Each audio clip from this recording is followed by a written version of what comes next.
di ba? So, pasalamat po tayong lahat, no? We're still blessed kahit marami po tayong pinagdaan ng unos, kalamidad, challenges sa ating mga personal na buhay. But still, ayan, magkakasama pa rin po tayo ngayong umaga. Amen? Praise God po, no? So, alam ko nga po, no, talagang aware naman tayong lahat sa mga nangyayari, di ba? Sa ito, katatapos lang ng mga sunod-sunod na bagyo. Di ba? Pagbaha, at saka yung paglindol, di ba? So, hindi lang po ilan, no? Halos lahat, di ba? Kung buong bansa, apektado po. Tayo, hindi masyado, praise God. Pero dama rin po natin, di ba? Yung kaguluhan, then yung mga calamity nga po, yung mga pagbagyo, yan, traffic. So, apektado po tayo, no? At yung mga nagaganap sa ating, alam na natin, ang gobyerno. Halos lahat po tayo apektado at buong bansa. Kawawa naman po ang ating bansa, no? Pero we're still blessed. Sabi ko nga, marami pa po tayong bagay na dapat pasalamatan sa Diyos. In spite of these calamities na sunod-sunod na dinaranas natin, no? Halos lahat po tayo apektado, no? Even yung mga lahat po, di ba? Mayaman man o mahirap, affected po, di ba? Kung mapapanood po natin, no? Lalo nga no, yung naganap dun sa very affected yung sa Cebu, di ba po? Nakita natin talaga namang terrible. Talagang hindi mo akalain. Sabi ko nga nung nakita ko sa social media, ano ba to? AI ba to? Kasi hindi na natin alam kung totoo or AI eh. Patong-patong yung mga sasakyan, no? So, ibang klase po talaga, no? Yung mga pagbaha, no? Even, sabi ko nga, even yung mga subdivision, di ba? Binaha.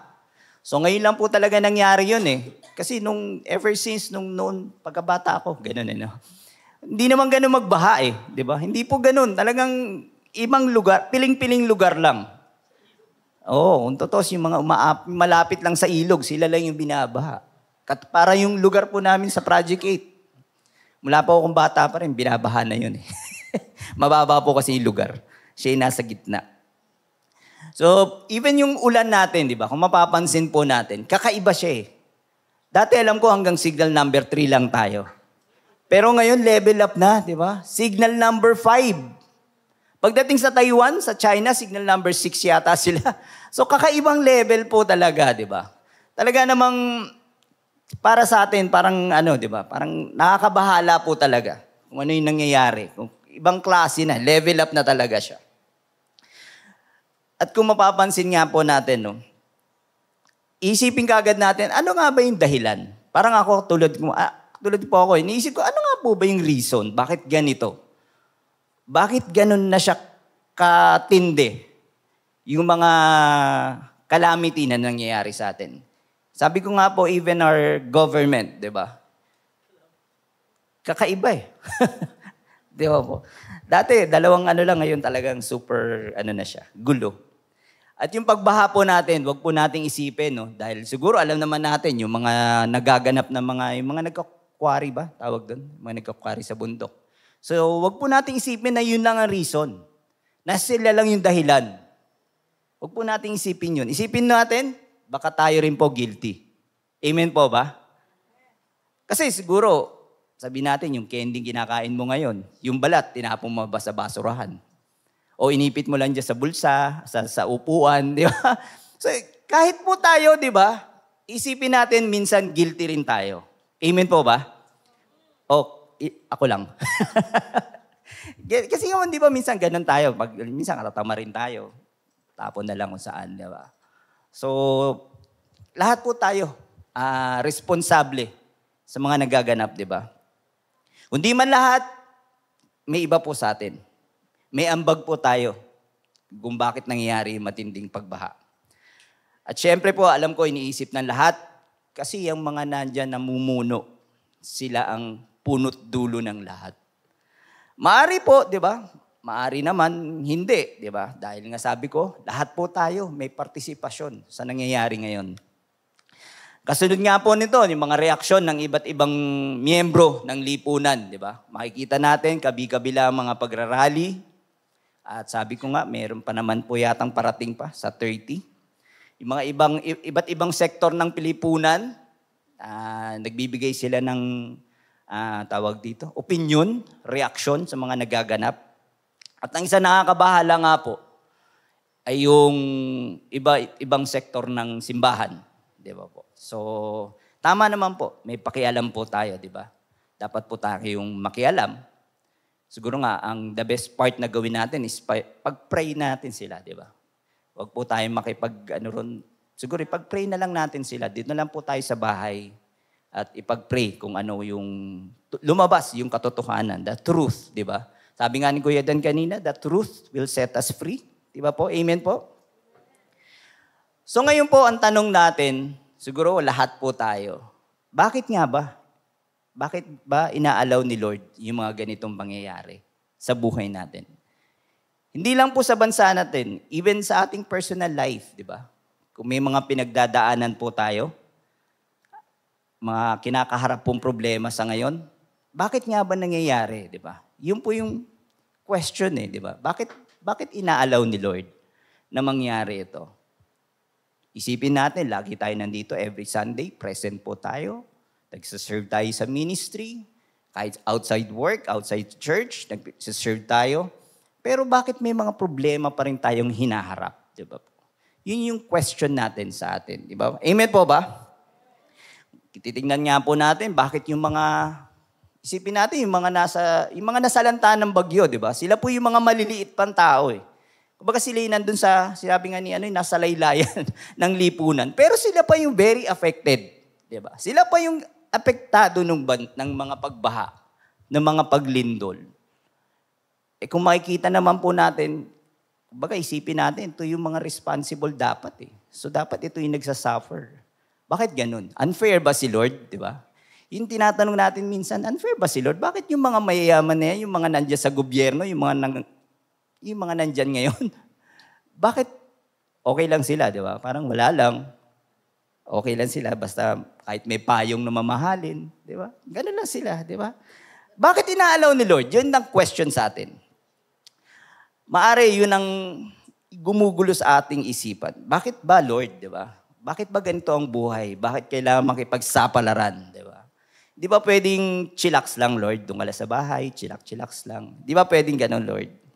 Kaya naman mga kapatid, ang ating tatalakayin ngayon sa umagang ito, isusubukan po nating maunawaan o medyo mabawasan yung ating agam-agam kung bakit nangyayari itong mga bagay nito sa ating buhay. Para maunawaan kung bakit God allowed these things to happen. Amen?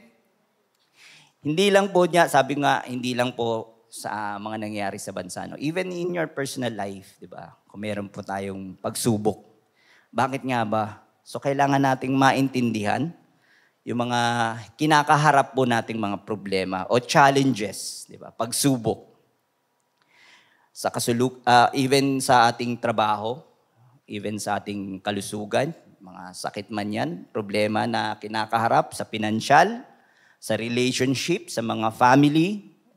So kailangan po nating maunawaan kung bakit po natin kailangan dumaan sa mga challenges ating buhay. Siguro may magtatanong, bro naman, kaya nga ako nandito this morning, this Sunday, para magpasalamat sa Diyos Wala akong problema ngayon. Di ba? Katatapos lang ng problema masolve. Well, praise God, di ba? Good for you, kapatid, kung nandito ka ngayon at nagpapasalamat sa Diyos. Dahil katatapos mo lang sa isang challenges, praise God at nandito ka ngayon, nakabangon ka uli. At malamang, gagamitin ka ni Lord. Di ba? Malamang kaya ka nandito ngayon, hindi dahil humingi o mag-pray, tumingi ng tulong uli kay Lord, nandito ka para magpasalamat. Malamang gagamitin ka ni Lord, di ba? Para encourage. Baka hindi natin alam, may kapatiran dyan na humaharap ngayon sa problema. Baka ikaw yung gagamitin ni Lord to give encourage dun sa taong ngayon. Amen? So lahat po ng bagay may purpose. Sa lahat po ng mangyayari, may purpose si Lord. Kasi nga, siya ang may alam ng lahat. Di ba po? Amen po ba? So basahin po natin ang ating passage for today, Ang salita ng Diyos from the book of Isaiah. Naalala ko po pala. Yung title po natin muna. Ayan. God knows best, di ba? So yan nga po yung sinasabi ko eh. Kuminsan marami po tayong questions na hindi natin alam, bakit nga po ba nangyayari? So yan po ang kasagutan dyan. God knows best. Basahin po natin. God knows best. Yan. Siya po kasi ang nakakaalam kung bakit nangyayari. Diba? Sabi ko nga po, kung nandito ka ngayon para magbigay ng pasasalamat at hindi humingi ng saklolo kay Lord, may dahilan. Kaya ka nandito ngayon.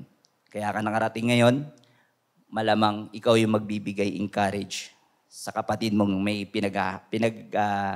dadaanan. Amen. So, yan po. Basahin po natin ang ating passage for today. Basa po ba? Ayan. Declares the Lord, for us the heavens are higher than the earth, than your ways, and my thoughts than your thoughts. So, let us pray po muna.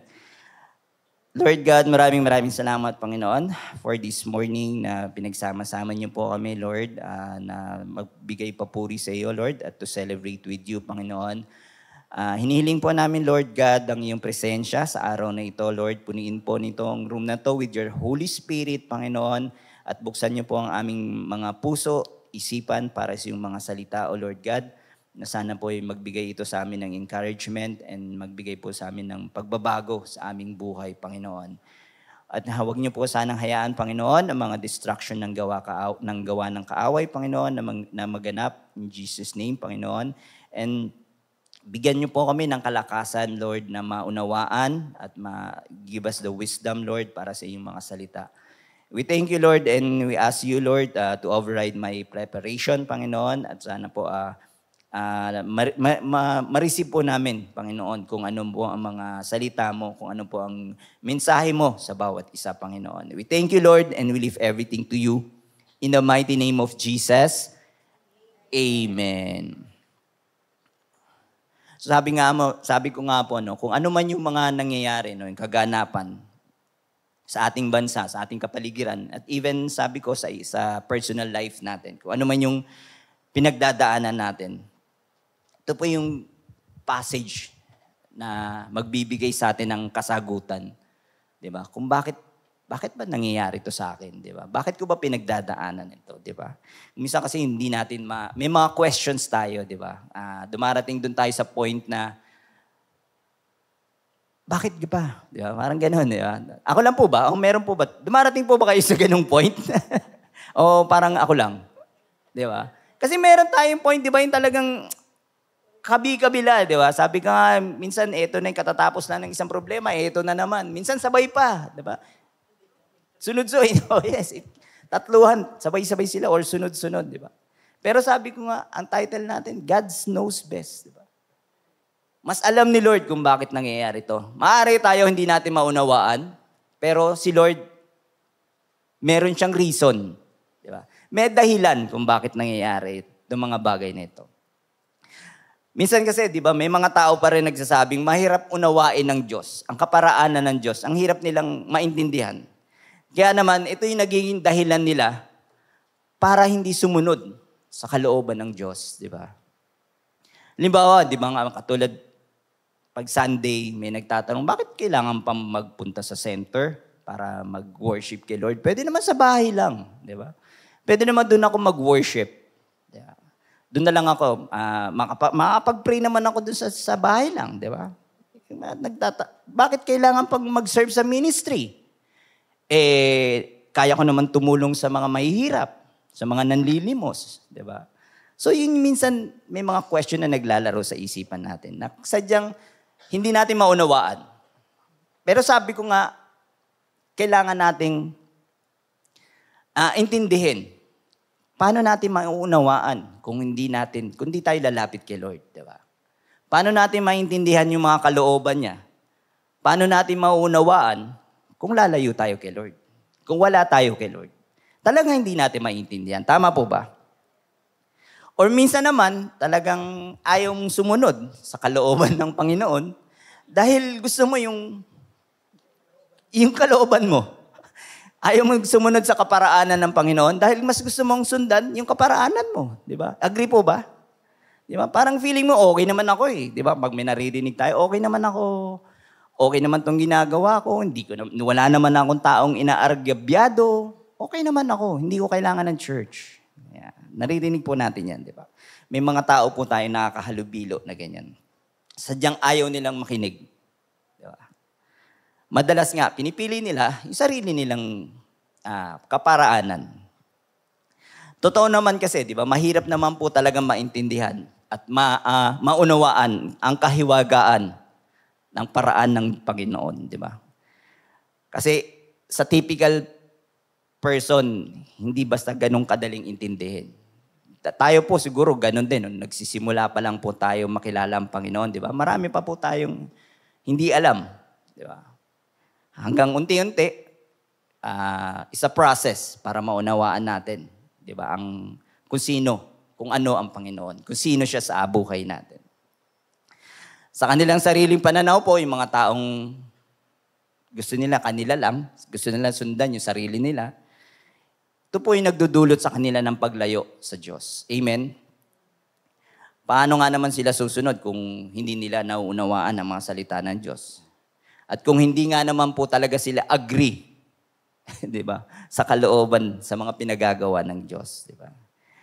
Kaya kung ganyan pong mga taong ganyan mag-isip, tama po, di ba? Tama naman sila. May tama sila. May tama po sila. Pero ano nga ba sinasabi sa atin sa message natin, di ba? Sabi nga po dito, for my thoughts are not your thoughts, di ba? Ang aking kaisip ay hindi ninyo kaisipan, sabi ni Yahweh. Ang inyong kaparaan ay hindi ko kaparaanan.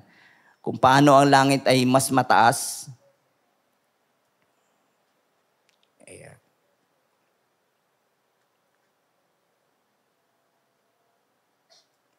ganon din ang aking pag-iisip at ang kaparaanan ay malayo at malaki ang pagkakaiba sa ating mga tao. Kaya nga siguro kung sa sarili kong context, no, babasahin ko po. Nung binabasa ko po itong passage na to. Siguro sabi ni Lord, boy, walang sinabi yung pag-iisip mo. Sabihin sa atin ni Lord, napakalayo, napakalaki na agwat ng kaisipan ko at mga kaparaanan ko sa kaparaanan mo. No match yan, sasabihin ni Lord sa atin. Kaya huwag kang mag-worry. Diba? Alam ko yung ginagawa ko. Sa context ko po yun.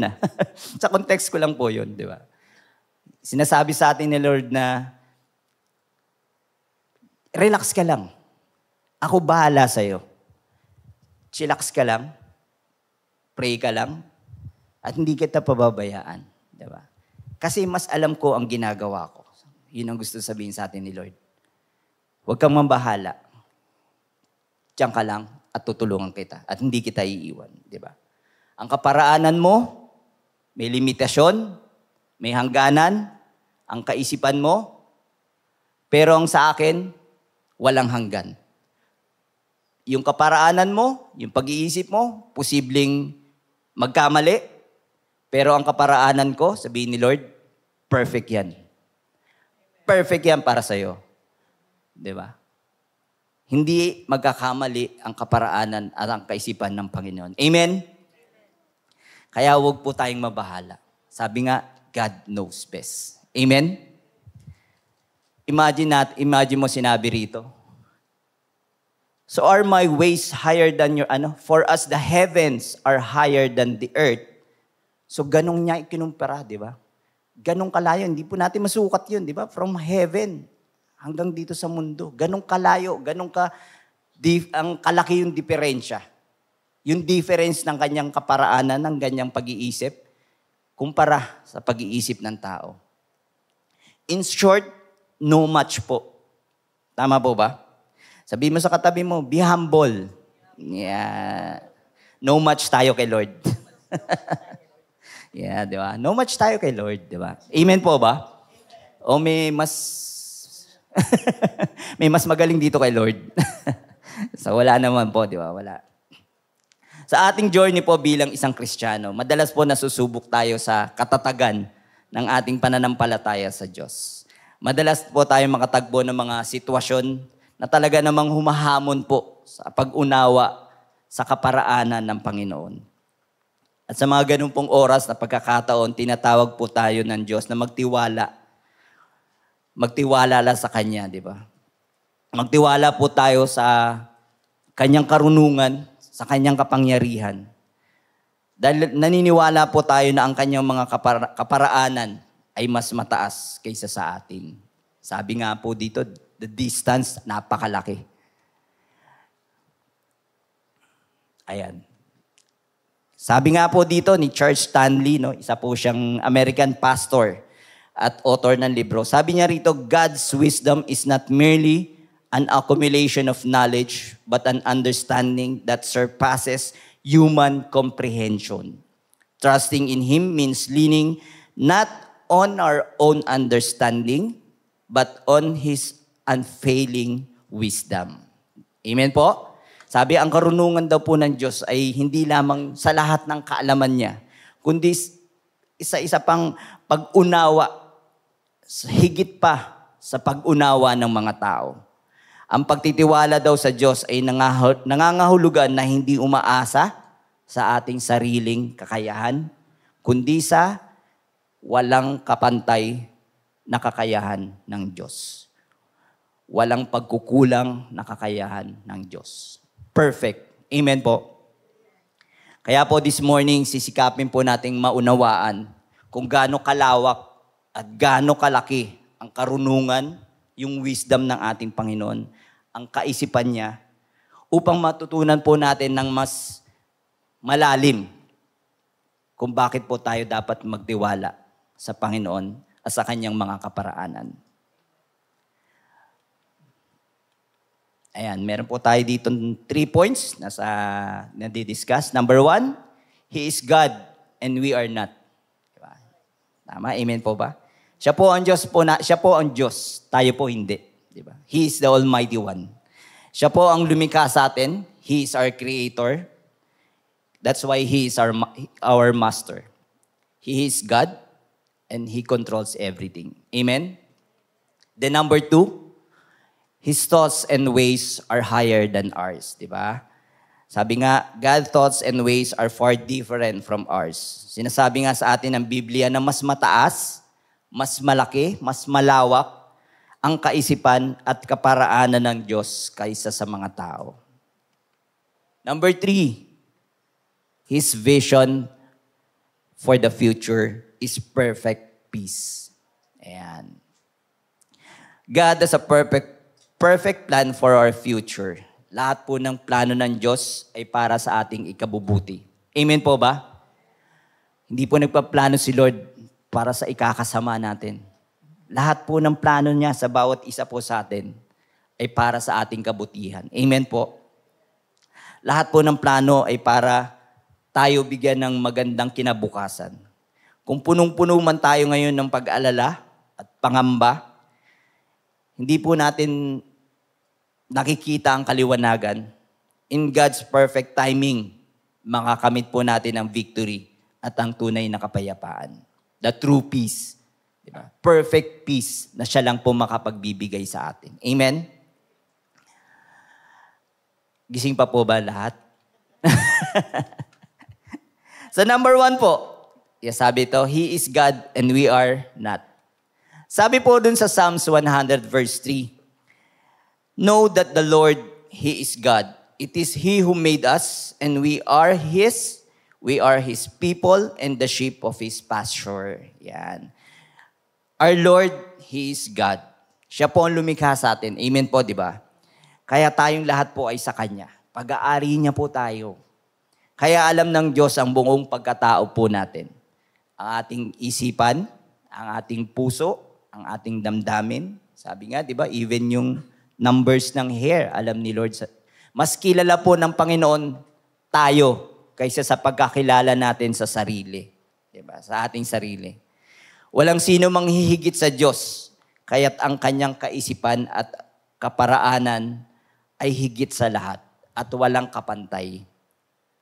Sabi nga, ang kalangitan at ang buong kalawakan dito ay higit na dakila at mas malaki, mas malawak kaysa sa mundo. Ganon kung paano inihambing ng Diyos ang kanyang kaparaanan sa atin. Isipin po natin, di ba? Yung Mount Everest lang, ang taas na eh. Pero yun, heaven and earth, ganun po kalaki ang distansya, ang agwat. Kaya nga sabi ko kanina, no match po tayo. Sa kaparaanan, sa mga ways, sa mga pag-iisip ng Panginoon, no match po tayo. Kasi nga, He is God eh, di ba? And we are not. Hindi po tayo Diyos. Siya ang lumikha sa atin. Di ba po? Siya ang may alam, siya ang may control ng lahat. Ang ating sariling kaisipan at kaparaanan ay mas mababa kumpara sa Diyos. Dahil ang ating pananaw ay limited. Limitado lang tayo, kapatid. Hindi nating maaaring pagmalaki ang ating mga kaparaanan dahil limitado rin ang ating pangunawa. Tama ba? Limited tayo eh, di ba? Kuminsan nga sa, tawag dito, sa math lang, hirap na hirap. Hirap na hirap tayo mag-isip eh, di ba? Limited kasi yung ating karunungan eh. Limited yung ating kakayahan, di ba? Kuminsan, meron tayong bagay na hindi magawa. Kasi nga limited tayo, di ba? Kahit isipin natin, kahit 24 hours tayo nag-iisip, hindi natin maarok, hindi natin maisip. Kasi limited yung ating kakayahan. Tama po ba? Kaya dapat mga kapatid na maunawaan natin na mas malaki, mas malawak ang pag-iisip at ang kaparaanan ng Panginoon. Mas malawak po yung kanyang perspective. Mas malawak ang pananaw ng Diyos. He is God. His perspective is bigger than ours. Agree po ba? God's perspective is bigger than ours. Amen? Nag-guess nyo ba? Amen, di ba? Amen tayo. So, ganyan nga po, di ba? Kumbaga, halimbawa, siya'y nasa langit. Diba? Tayo nandito sa mundo. Sino po ba nagda-drive dito? Ayan. Yung mga nag-drive. Ayan. Yung mga nagda-drive. Ayan. Dami-dami. So, ganito po eh. For example natin, di ba? Halimbawa, ikaw yung driver ng isang kotse. Nasa kotse ka. Yung iba, ganun din. Siguro, angkas na lang kayo. Di ba? Habang umakyat kayo example, sa Baguio, di ba? Paakyat kayo sa Baguio. Di ba yung daan doon? Zigzag. Paliko-liko. So, pataas siya. So, two-way lang. Maliit yung daan para sa two-way nga, kung tutusin. So, habang nagmamaneho ka, may nasundan kang isang truck. Malaking truck na mabagal. Kakarag-karag na truck, so mabagal. So, no choice ka, di ba? Kung isipin mo, nako, patay na paano na to. So, no choice ka. Hindi mo kasi makikita yung harapan. Hindi ka makapag-overtake. Di ba? Yung mga nagda-drive. Hindi ka makapag-overtake sa zigzag kasi baka biglang may sumalubong sa'yo. So, yung paningin mo hanggang dun lang. Isipin mo, naku, kung kita ko lang yung harapan nito, makapag-overtake ako. Kaso hindi, zigzag nga siya. So, wala kang, no choice ka, sunod ka na lang dun sa truck. Ngayon, maya-maya, may helicopter na nandun sa taas mo. Narinig mo may helicopter. Tapos niradyo ka ng piloto. Sabi niya, nakikita ko rito sa taas, 2 kilometers, walang dumadaan. Wala kang makakasalubong. So safe ka mag-overtake. Pwede mong i-overtake yung truck sa unahan mo. Gets niyo po? So mas malaking perspective, di ba? Nung nasa taas, kesa dun sa nasa kotse lang. Mas malaki yung pananaw niya. Di ba? Tama po ba? Naintindihan po ba natin? Ang pinagkaiba nila, di ba? Yung nasa kotse, doon lang siya. Hindi niya makita yung nasa unahan eh. Pero yung piloto, yung nasa helicopter na nasa taas, kita niya, mas malawak. Di ba po? So, ganun po tayo. Ganun ang relationship natin sa Diyos. Di ba? Kung titignan po natin, yung perspective natin maliit lang eh. Pero siya yung nandun sa taas. Kaya mas kita po niya yung perspective. Mas malawak po ang pananaw ng Diyos. Amen ba ba? At dahil siya yung nasa taas, di ba? Katulad nga po nung piloto na nasa helicopter, siya yung nag-guide. Siya yung nagsabi na, in 2 kilometers, pwede ka mag-overtake. Libre. Wala kang makakasalubong. So, nag-guide niya yung nasa kotse. So ganun din po ang ating Panginoon. Dahil sa lawak ng perspective, sa lawak ng pananaw ng Panginoon, kaya yan tayong i-guide. Amen po ba? Kasi tayo limitado lang. Hanggang doon lang tayo. Pero ang pananaw ng Panginoon is malawak. At siya po ang magbibigay sa atin ng guide. Amen po ba? Kasi kung ikaw yung nasa kotse, pipilitin mo, kung nagkataong may sumalubong sa'yo. Head-on collision, di ba? Pero kung meron kang Diyos na nag-guide sa'yo sa taas, hindi ka mapapaano. Walang mangyayaring masama sa'yo. Amen? Kung wala ang pananaw ng Diyos sa ating buhay, it will be full of constant frustration. Hindi matatapos yung mga bakit natin sa buhay. Kung bakit ganito, bakit ganon. So, paano po natin malalaman ang perspective ng Panginoon? Through His words. Patuloy po nating basahin ng ating Biblia. Diba? Dahil kung di po natin na bababasa yon, di natin mauunawaan kung ano nga ba yung perspective ng ating Panginoon. So, sa tamang pagkakaroon ng tamang pananaw, nakakalaya po tayo doon na mag-depend sa sarili natin. Diba? Kung meron po ang pananaw ng Diyos, kung sumusunod po tayo sa perspective ng Panginoon, may iwasan po natin magtiwala lang sa sarili natin. Kung minsan, di natin nakikita kung paano kumilos ang Diyos para makalaya tayo, makalabas po tayo sa isang masakit na situation. Kung minsan, pag nadun tayo sa problema, nakita lang natin, dead end na eh. Pero kay Lord, delay lang yun. Kung minsan nakikita natin, yung buhay natin, it's a mess. Pero God can turn it to be a success, di ba? Nakita lang natin yung puro painful.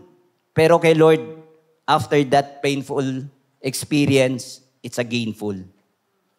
Si Lord po nagbibigay sa atin ng pag-asa mula sa kawalan ng pag-asa. Dahil ang kanyang kaparaanan ay mas mataas at hindi natin mauunawaan ang lahat ng nangyayari. But sabi ko nga sa ating title, God knows best. We can trust that He will do good things in and through those who trust Him. Sabi dito po sa Romans 8 verse 28. And we know that for those who love God, all things, sabihin po natin all. Yan. All things work together for good. Amen? Then number 2. Yan. His thoughts and ways are higher than ours. Sabi po sa Isaiah 55, sa verse 9, for as the heavens are higher than the earth, so are my ways higher than your ways, and my thoughts than your thoughts. Kuminsan kasi nga po, di ba, may pagkakataon na we tend to make God in our own image. Yan, di ba? Minsan yung paraan po natin na mag-react sa isang sitwasyon, we assume na parehong po tayo ng iniisip ng Panginoon. Iniisip po natin, kung halimbawa nasa isa tayong sitwasyon na dapat bigyan ng desisyon, nauna po yung reaction natin yung damdamin natin, yung emotion natin. Di ba? Kaya nagde-decide kaagad tayo nito. Sasabihin mo, ay, pareho naman kami ng emotion, pareho naman kami ng pag-iisip ni Lord. Tama po ba? Feeling mo pareho kayo ng Diyos ng pag-iisip? Pinapalagay natin na ang Diyos ay nag-iisip at kumikilos katulad ng ating kaparaanan. Di ba? Kung minsan may plano tayo, nauna yung plano natin. Lord, sunod ka na lang sa plano ko. Tama po ba? Hindi po. Baka sa ibang church yun. Mababait po tayong lahat dito. Sunod po tayo sa plano ng Panginoon. Di ba? Amen po ba? Pero real talk lang mga kapatid, di ba? Minsan ganun po tayo, di ba? Pag nandun tayo sa sitwasyon na kailangan nating magdesisyon, hindi na tayo tumatawag kay Lord. Di ba? One click, hindi, sige, okay na yan, go na yan. Agree ako dyan, sige, go. Di ba? Hindi na natin kinukonsulta si Lord. Di ba? Tama po ba? There are times naman, hindi naman po sinabing laging ganun. Di ba? Sabi ko nga mo, may pagkakataon. Di ba po? Aminado po ako kahit ako, ganun din, di ba? There are times, di ba? So, real talk. Di ba? Real talk lang po tayo. Pero sabi nga, di ba? Kailangan umasa tayo or mag-depend tayo kung paano kumilos ang Panginoon. Hayaan po natin siya ang manguna sa mga desisyon natin. Sabi nga dito sa ating kasulatan, pinapaalala sa atin ng Diyos that He exists. Buhay po ang Panginoon. Hindi po natutulog ang Diyos. Di ba? At ang kanyang kaisipan ay mas mataas. Mas mataas na antas na level up na. Di ba? His thoughts and His ways are greater and higher than ours. Nasa ibang level na. Ang pangatwiran ng tao ay hindi maaaring maunawaan ang proseso kung paano po kumilos ang Panginoon. Ang mga paraan ng Diyos ay hindi po katulad nung sa ating kaparaanan. Tayo as a human being often approach life with limited understanding. Limitado lang po tayo. Minsan, base lang po sa ating experience. Tama po ba? Nagde-depend tayo. Nasubukan ko na yan, pinagdaanan ko na yan. Hindi na tayo kumukonsulta sa Diyos. Alam ko na yan, pinagdaanan ko na yan. Ilang beses na ako dyan. Ganito lang gagawin dyan. Tama po ba? Diba?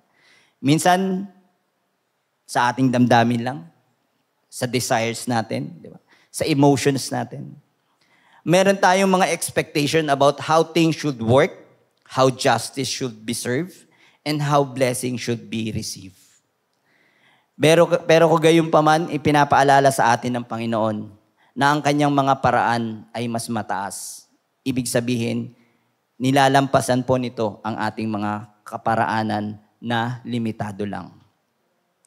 Ang mga paraan ng Diyos ay sumasakop po sa lawak at laki ng kanyang walang hanggang plano. Diba po? Kasama dito yung mga bagay na hindi po natin maunawaan. Diba? Kung saan maaari po tayo maharap sa failure o kabiguan. But God may be working behind the scene for a greater purpose. Kung di po natin nakikita ngayon, darating po yung time, may re-reveal sa atin ni Lord kung bakit nangyari to. Di ba po? May mga experience tayo na bakit nangyari to. At the end, meron naman po palang purpose. Nare-realize natin na, ito pala yung purpose ni Lord. Di ba? Kaya pala ganito ang nangyari. Ito pala yung gustong mangyari ni Lord. So, ikaw na nagmarunong, sorry ka ngayon. Sorry Lord, pinangunahan kita. Di ba? Pero ito pala yun. Di ba? Samantalang ang pananaw po natin kasi is very limited. Di ba? Ang mga plano ng Diyos ay perfect from the past to the present and for the future. His wisdom, knowledge, and insights are far beyond what any human can comprehend. Mahirapan po nating maunawaan ang kaparaanan ng Panginoon. Sabi nga, it's a mystery, di ba? Kung minsan, nagja-jump tayo to conclusion, pero hindi natin hinihintay yung kaparaanan ng Panginoon. Sabi nga rito sa verse 9, ang pagkakaiba doon sa pagitan ng pag-iisip ng Diyos at sa pag-iisip natin ay kasinlaki ng distansya sa pagitan ng langit at lupa. Yeah. Kaya mahirap maunawaan tayong mga tao dahil ang pangunawa natin is very limited lang. Dahil nasa pinamataas na antas ang karunungan at kapangyarihan ng Diyos, kung kaya may mga bagay na nagaganap dito sa mundo o sa ating sariling buhay, sa ating personal life na hindi natin maunawaan agad kung bakit nangyayari.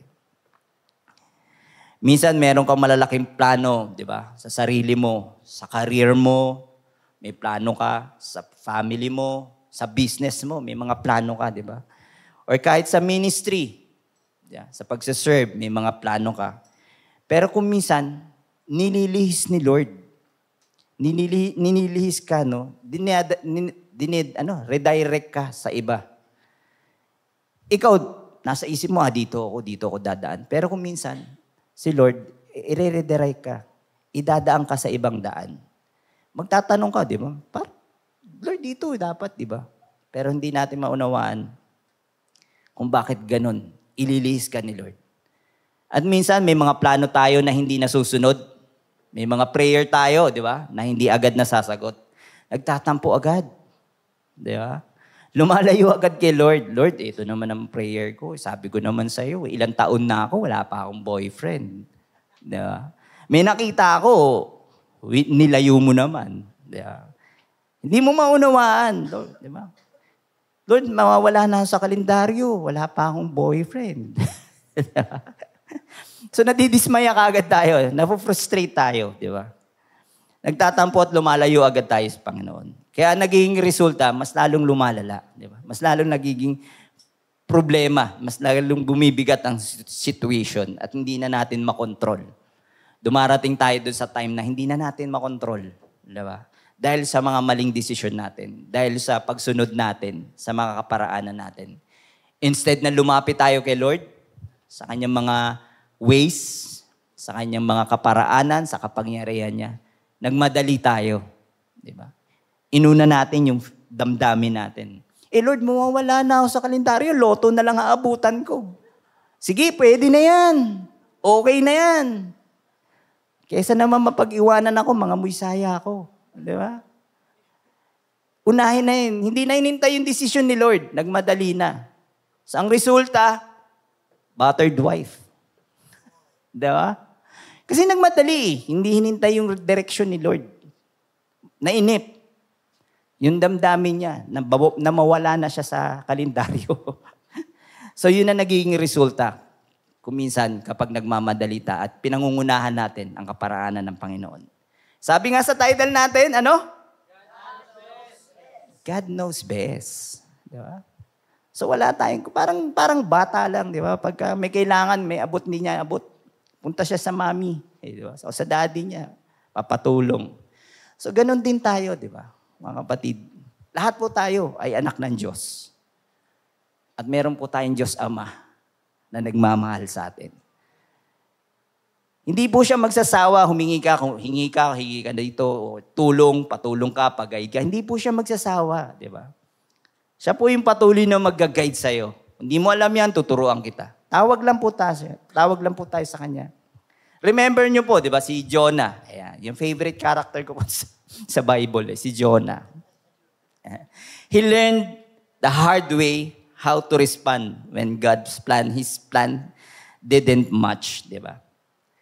Hindi po nag-match yung plan ni Jonah at saka yung plan ni Lord. Di ba? Inutusan po siya ng Diyos, di ba, na pumunta sa Nineveh para ibigay yung mensahe na mag-repent sila sa kanilang mga kasalanan. Pero ang ginawa ni Jonah, di ba po, tumakbo siya palayo sa Lord. And he ended up in a belly of a big fish. Nandun siya. Doon siya napunta. Kaya kailangan i-rescue pa siya ni Lord, di ba? Pinili niya yung hard way. Kumontra pa sa kalooban ng Panginoon doon sa pinagagawa sa kanya ni Lord.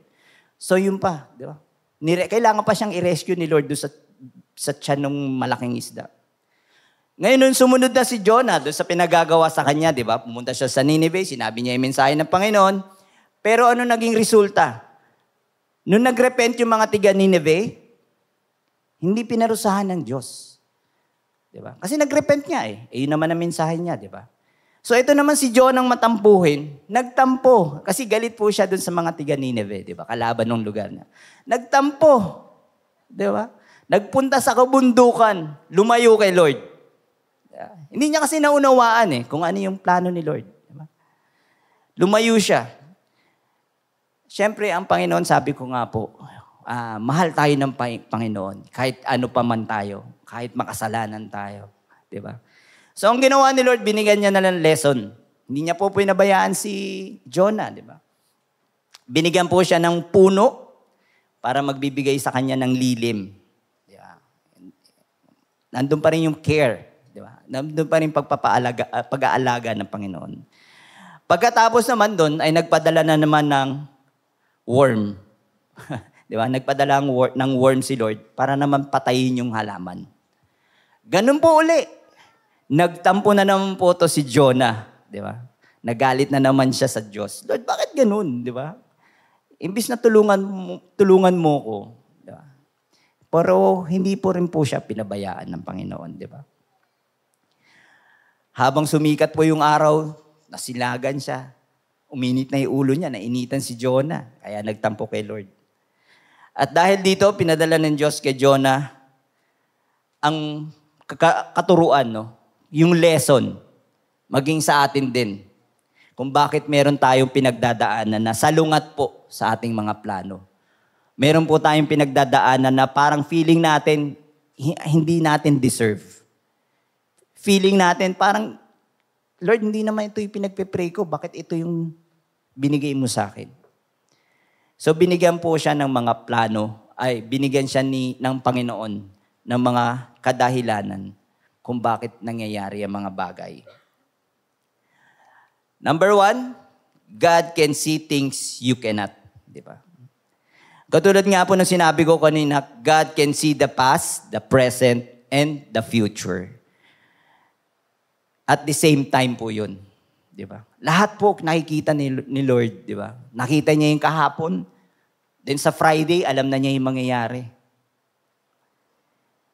He is God at may kapangyarihan.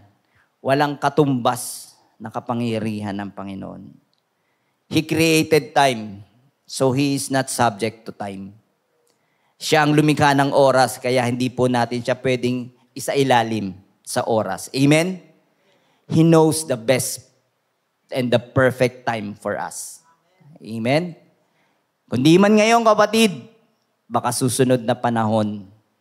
Yung mga prayer mo, hindi man nasunod ngayon, antay lang tayo. Diba? Baka meron pang mas magandang ibibigay sa Lord. Amen po ba?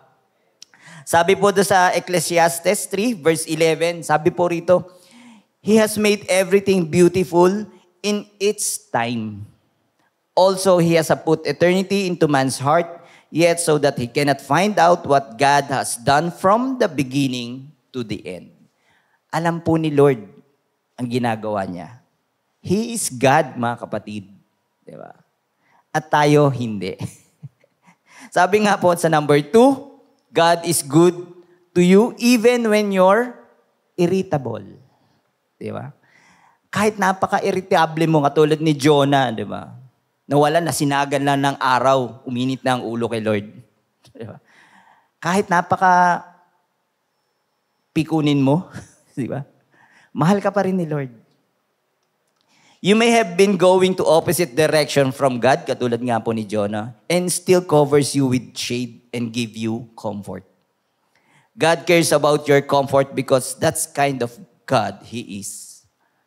Mga kapatid, mahal na mahal po tayo ng Panginoon.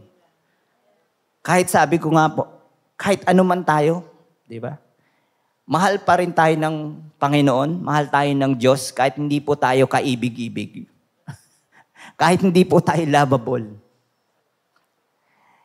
Kaya dapat po magpasalamat pa rin tayo sa Panginoon.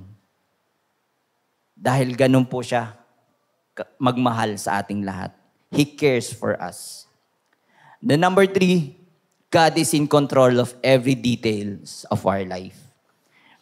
Your plans don't fail randomly. May layunin ng Diyos sa lahat ng bagay ng ating buhay. Katulad nga po ng story ni Jonah, ipinakikita po sa atin na pwedeng gamitin ng Diyos ang malaking bagay o ang maliit na bagay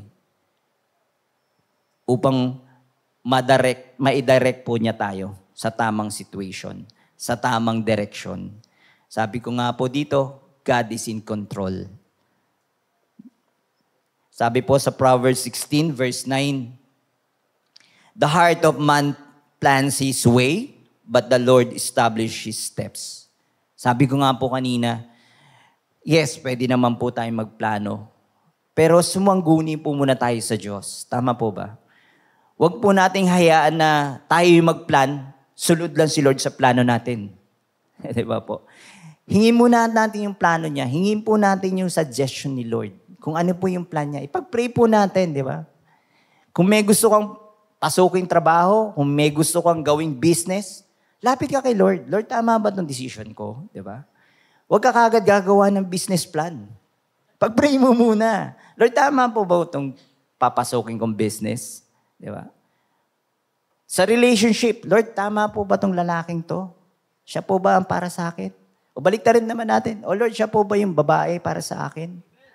Oh, amen. Amen tayo dyan. Sige. So God is in control. Lapit po na tayo sa Kanya, di ba po? Siya ang may alam ng lahat. At sabi rito, God wants you to focus on what will last. Di ba po? Katulad nga po nung kay Jonah, di ba?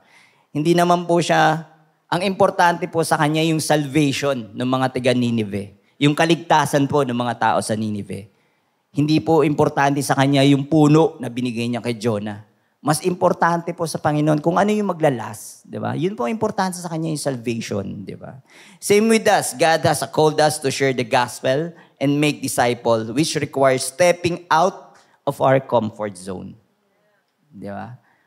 Yun po ang gusto ng Panginoon, di ba? Kung medyo mahirap man, sa ministry, mag-serve sa ministry, mag-serve kay Lord, kung nahihirapan tayo, mabibless tayo ng Panginoon, di ba? Alam niya yung mga ginagawa mo. Kung di man ngayon, darating yung time, sabi ko nga po, in God's perfect time, you will reap. Diba? Amen? Dahil lang sa hindi natutupad ang iyong mga plano sa paraang gusto mo, ay hindi nangangahulog ang hindi kasangkot ng Diyos sa bawat step na gagawin mo. Ask God to help you to see His hands in your broken plans and trust Him in His goodness as He show you the way forward. Sabi po dun sa Proverbs 3:5-6, trust in the Lord with all your heart and do not lean on your own understanding. In all your ways, acknowledge Him and He will make straight your path. Amen po ba? Di ba? Huwag po tayo magtiwala sa sarili natin. Sabi nga po, ang kakayahan natin, very limited. Limitado lang tayo. Pero ang Panginoon, unli siya. Di ba? Amen po. Unlimited ang ang kaparaanan ng Panginoon. Ang kanyang kapangyarihan, ang kanyang katalinuhan, unlimited po. The number 3, His vision for the future is perfect peace. Sabi ko nga po, sa Panginoon lang natin makukuha ang tunay na kapayapaan. Ang tunay, yung wala kang problema. Wala ka nang aalalahanin pa. The true peace comes from the Lord. Ito pong passage natin today challenge us to trust God. Kahit na ang kanyang mga paraan ay mahiwaga o mahirap maunawaan ang kanyang mga plano. Sa panahon nga ng kahirapan o confusion, maaari tayong magtanong kung bakit nangyayari ang mga bagay na ito sa ating buhay. Through this verse, pinailiwanag po sa atin ni Isaiah, ini-invite po niya tayo to let go of our need to fully understand and to trust God's higher purpose.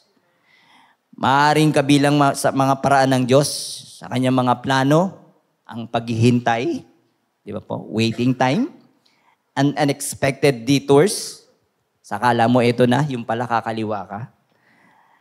Mga daan na may confusing, ngunit ang lahat ng ito ay naaayon sa magandang plano ng Panginoon para sa iyo at para sa kabutihan natin. Amen? Even when we face hardship or uncertainties, we can rest in the knowledge that God is in control and His ways are always perfect. Amen? Sabi nga po sa Jeremiah 29 verse 11, ayan, paborito po ng lahat to. For I know the plans I have for you, declares the Lord. Plans to prosper you and not to harm you. Plans to give you hope and a future. Diba? Isaiah encourages us that God has a perfect plan for our future. We can have peace in God's plan and have faith in God's ways. Amen?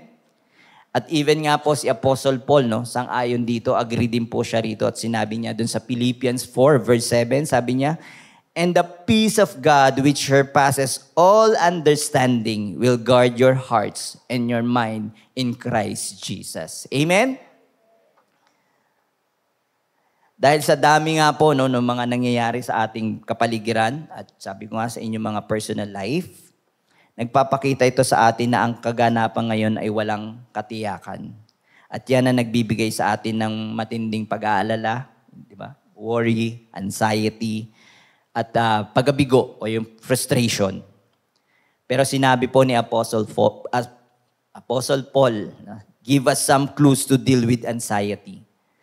Sabi po katulad nga po ni Paul, no, talagang yung buhay po niya ay talagang nakakabahala. Nandun po siya sa kulungan, hindi niya alam kung anong mangyayari sa kanya. Sa dami po ng kanyang problema. Kaya nga sabi natin, yung anxiety noon pa eh. Di ba? Punong-puno na ng anxiety noon pa. Hindi yung anxiety anxiety. Katulad ngayon sa ating kalagayan, maraming problema ang ating nakikita. Di ba po? Pero Apostle Paul reminds us that living in anxiety or living free of anxiety is a choice. Ayan. It's a choice, kapatid. Huwag kang magmukbok dyan sa tabi at sabihin mo punong-puno ka na ng problema. Yes, totoo naman po. Sabi ko nga po si Apostle Paul, di ba? Dinanas niya po yun. Dahil sa dami ng problema niya. Pero ang advice po ni Apostle Paul, it's a choice, kapatid. Circumstances may different in everybody's situation, but ultimately, it's your choice that determine whether you live in your problem or in God's peace. It's your choice, kapatid. Pwede kang mamili. Walang none of the above. Kasi mismo po si Apostle Paul, di ba? Siya po dinanas niya yun. Pero, nagawa niya ng paraan, di ba? Paul's suggestion is to call on God through prayer. Yun po ang suggestion ni Paul. Yun po ang pinili niya. Hindi po siya nagtumambay sa kalungkutan. Pwede tayong lumapit sa mga espesyalistang doktor para humingi ng tulong with our anxiety. But the best place is to turn to God. Amen? We decide what call we make. Pwede po tayong tumawag sa kaibigan. Pwede po tayong mag-search sa Google. Sasagutin po tayo ni AI. But the best decision is to make a call directly to God. Naghihintay lang po ang Panginoon sa atin lahat. Sabi nga po ng Panginoon in Jeremiah 33, ito po ang direct line kay Lord, Jeremiah 33:3. Call to me and I will answer you and will tell you great and hidden things that you have not known. Amen? Kung meron po tayong hindi maintindihan, ayan po ang direct call, direct line. Diba? Tawag po tayo kay Lord. I-explain niya sa lahat sa iyo kung ano yung mga bagay na hindi mo maunawaan. Tandaan po natin yan, direct line po yan. Ha? Walang busy dyan. 24/7 po yung open. Hindi po tulad ng iba dyan na pag tinawagan mo, dial ka lang ng dial. Ito po, direct line to ni Lord. Sasagutin ka kagad niya. Aangat mo pala yung telepono mo, sasagutin ka na ni Lord. Di ba? Direct line po rin, Jeremiah 33:3. Tandaan po natin. And let your prayers and praises change your worries into peace. Ang pagdarasal ng may pasasalamat ay nagsisimulang baguhin ng Diyos ang ating pagtuon sa kung ano po ang mali. Instead, sa halip, doon po tayo mag-focus kung ano ang tama. Sabi po ni Apostle Paul sa Philippians 4:6, do not be anxious about anything, but in everything, by prayer and supplication, with thanksgiving, let your requests be made known to God. Amen?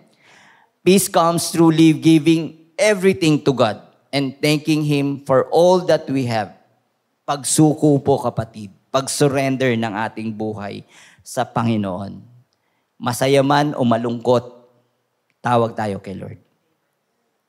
Pagsuko ng ating mga kabigatan sa buhay, kung ano man ang ating pinagdadaanan, itaas nyo lahat kay Lord. Di ba po? Ilapit natin lahat sa Kanya. Maaari nating piliing mag-alala at maging balisa sa mga kaganapan dito sa ating bansa. Maaari po tayong maglugmok o malungkot sa pag-aalala pagdating sa ating problema, sa pinansyal, sa trabaho, sa kalusugan, sa mga negative na nangyayari sa buhay mo, sa pagkatalo, or maaari po nating piliing magpasalamat sa Diyos. Kung ano mang meron tayo at sa mga natatanggap po nating kapayapaan mula po sa Kanya. Ang pagkabalisa ay mawawala at mapapalitan ng isang pagtitiwala na babantayan ni Kristo Jesus ang ating puso at ang ating isipan. Binigay po sa atin ni Isaiah ang pananaw ng Diyos para sa ating hinaharap. Sinabi nga po niya rito sa Isaiah 55 verse 12 to 13. Ayan. Ay, nawala siya. So basahin ko na lang po sa Tagalog. Ayan. Para po madali nating maintindihan. Sabi rito, may galak na lilisanin ninyo ang Babylonia, mapayapa kayong aakayin palabas ng lungsod. Aawit sa tuwa ang mga bundok at mga burol. Sisigaw sa galak ang mga punong kahoy. Grabe, no? Parang sa ano lang natin napapanood yun, no? Sa halip na matinik, kahoy na mayabong ang siyang tutubo. Sa halip na dawag, mga kakahuyan ay muling darami at magsisilago. Ang lahat ng ito'y parangal kay Yahweh, walang hanggang tanda sa lahat ng kanyang mga ginawa. Hindi ba po? So yun po ang sinasabi sa atin ng Panginoon. Yan sinasabi ni Isaiah na gabay sa atin na magtiwala lang po tayo sa Panginoon. Dahil lahat ng po yan, lahat ng paghihirap, lahat po ng ating pagdadaanan, pag nanatili po tayo sa Diyos, ay bibigyan niya po sa atin ang tunay na kapayapaan. Amen? Amen. So as we end, ultimately, our passage today is a call to our faith. Faith in God involves more than just belief in His existence. It requires trust in His plans, even we don't understand them. Faith means trusting that God's ways are higher and better, even when they seem difficult from a human standpoint. This verse also encourages us to have peace, knowing that God's wisdom governs all things. Whether we face challenges, triumphs, or uncertainties, we can rest and assured that God's thought and ways are guiding us toward His great purpose. Amen? Isaiah 55 verse 8 to 9 teaches us that God's ways and thoughts are vastly higher than our own. His divine wisdom surpasses human understanding. Remind us to trust His plans even when we cannot see the full picture. This verse encourages us to embrace humility, relinquish control, and have faith in the eternal wisdom of God, knowing that His ways are always good and His plans are always best for us. In a world where we often seek immediate answers, this passage is timeless, reminds us to rely on the infinite knowledge and perfect will of God. Amen?